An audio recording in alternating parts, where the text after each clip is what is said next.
Bismillahirrahmanirrahim. Assalamualaikum warahmatullahi wabarakatuh.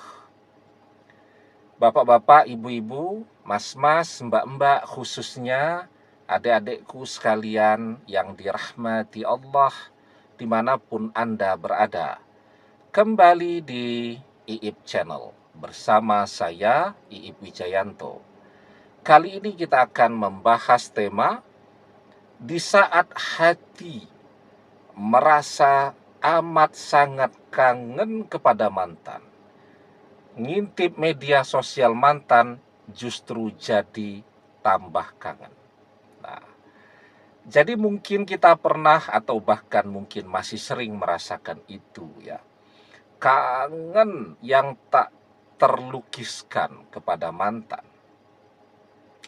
Tapi mantan tidak peduli dengan kita.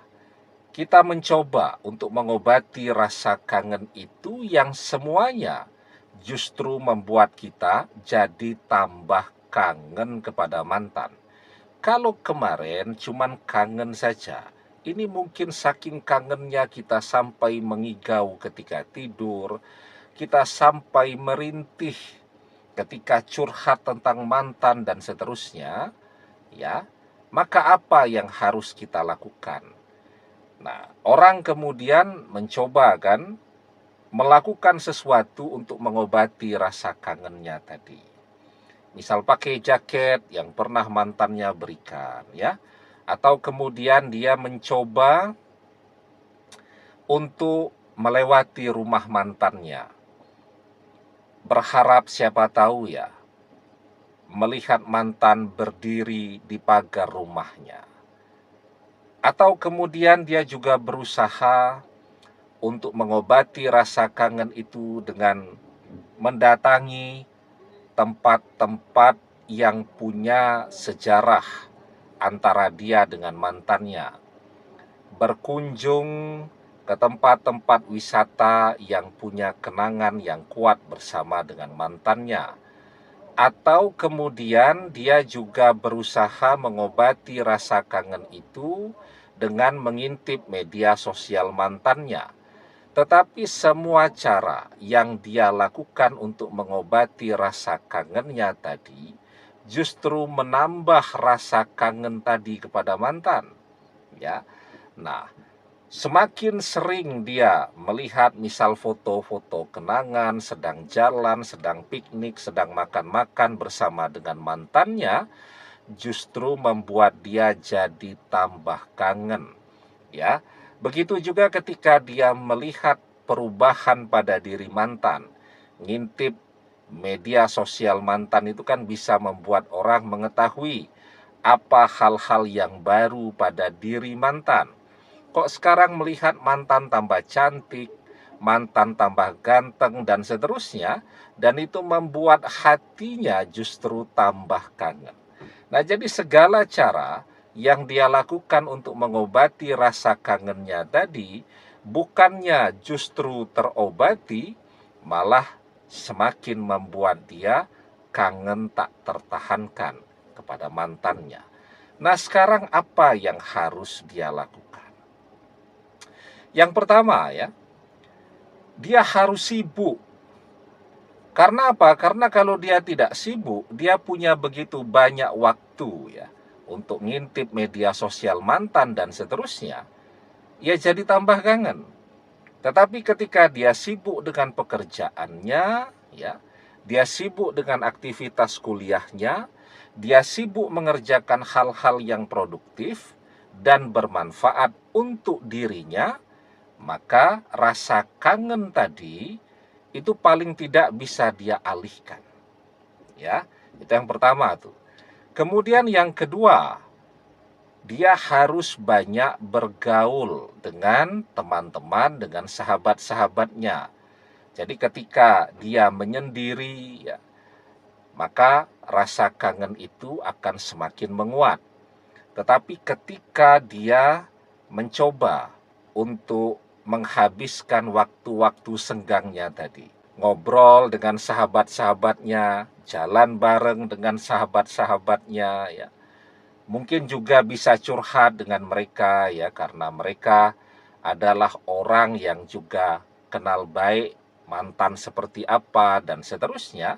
Nah, interaksi yang dia lakukan ya dengan teman-teman, dengan sahabat-sahabatnya, dengan keluarganya, dengan saudara-saudaranya, itu akan sangat membantu juga untuk mengurangi waktunya mengingat mantannya tadi.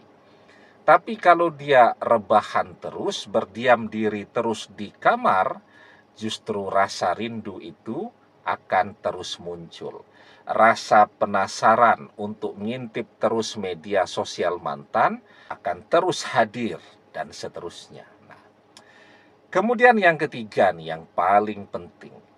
Tapi sebelum kita bahas lagi lebih jauh, yang paling penting ini, jangan lupa ya, adik-adik yang baru menemukan channel ini untuk memencet tombol subscribe dan menyalakan lonceng notifikasi agar Anda selalu mendapatkan pemberitahuan video-video terbaru dari channel kesayangan kita ini.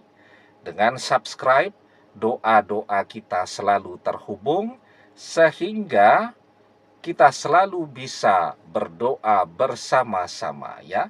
Dan jangan lupa subscribe itu gratis. Nah, yang ketiga, mengobati rasa gelisah atau rasa rindu tadi.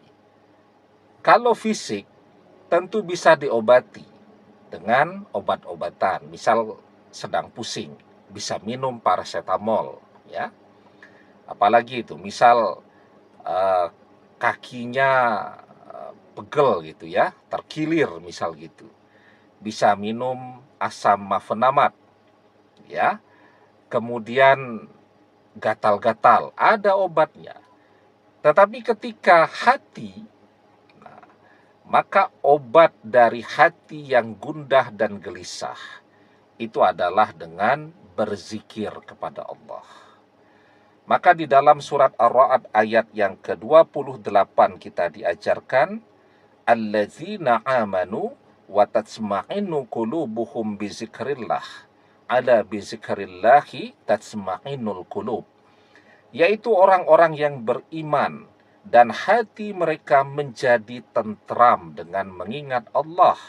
Ingatlah, hanya dengan mengingat Allah hati menjadi tentram. Ya. Nah, ketika kita mengingat Allah, kita berzikir, itu adalah ibadah. Ya. Dan itu akan membuat kita dekat dengan Allah. Jadi ibadah itu akan mendekatkan kita dengan Allah. Dan ketika kita dekat dengan Allah, maka apapun yang sekarang membuat kita gelisah, ya, apapun yang membuat kita stres, akan muncul jalan keluarnya, solusinya.